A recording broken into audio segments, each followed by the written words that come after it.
Tension మొదలైంది. ఈరోజు emergency meeting call for చేశారు భారత ప్రధాని నరేంద్ర మోదీ. మధ్యాహ్నం 1 గంటకి మంత్రులతో భేటీ అవుతారు ఆయన. ఆ తర్వాత సాయంత్రం కల్లా అటు ఆల్ పార్టీ మీటింగ్ కూడా అనౌన్స్ చేసినట్టు తెలుస్తోంది.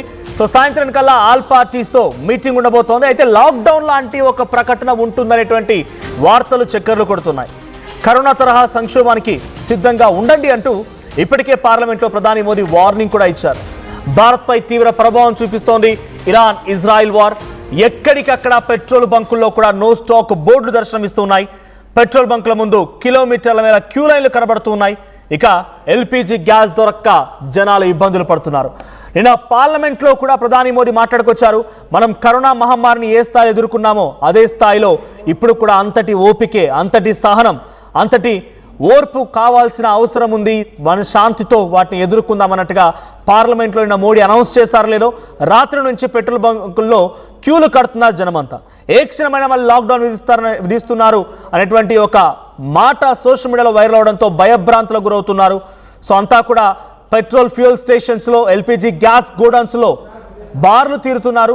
ఒక గ్యాస్ సిలిండర్ కావాలనో, ఒక 5 లీటర్ల పెట్రోల్ కావాలని, ఎందుకంటే రోజంతా రోజు పనికి వెళ్లాల్సి ఉంటుంది. ఉద్యోగరీత్యా, వ్యాపారరీత్యా ఏదో ఒక పని ఉంటూ ఉంటుంది. సో జనరల్గా ఒక రోజు 500 రూపాయల ఫ్యూయల్ ఫిల్ చేసుకునే వాళ్ళు కాస్త ఈ రోజు బంకుల ముందు బార్లు తీరి ఏకంగా ఫుల్ ట్యాంక్ కొట్టించేస్తున్నారు. సో ఆ స్థాయిలో భయం పట్టుకుంది జనాలందరూ కూడా.